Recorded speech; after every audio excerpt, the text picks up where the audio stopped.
કાન ખોલીને સાંભળી લો મારી વાત. આ ઘરમાં મને રાખવી હોય ને તમારા બાપને બહાર કાઢી મૂકો, નહીતર આશ્રમમાં મૂકી આવો, નહીં તમારા છૂટા છેડા આપી દો.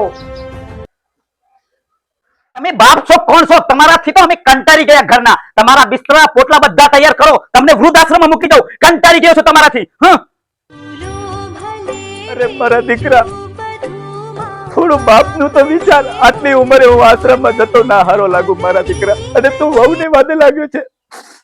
ઠીક છે બેટા, તારું ઘર ના ભાગે તો હું એ પણ કરવા તૈયાર છું, એ પણ કરવા તૈયાર છું મારા દીકરા.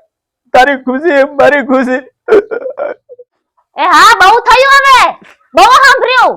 આ બિસ્તરા પોટલા બાંધી નીકળો હવે. નફટ હોય છોકરા જેના. અરે કાકા, કેમ રડો છો તમે? તમે બાપ છો કોણ છો? તમારાથી તો અમે કંટાળી ગયા ઘરના. તમારા બિસ્તરા પોટલા બધા તૈયાર કરો, તમને વૃદ્ધાશ્રમમાં મૂકી દઉં.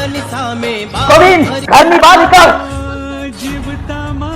શું કામ છે બોલો? હો ભાઈ, મારા જોડે વાત નથી કરતો. જઈને કહો ગોવિંદને બહાર નીકળે. જાઓ. હવે મને બધું જ સમજાઈ ગયું છે.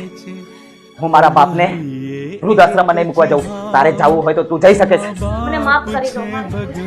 ભૂલ માફી મારા બાપુજીની માંગ, મારી નહીં.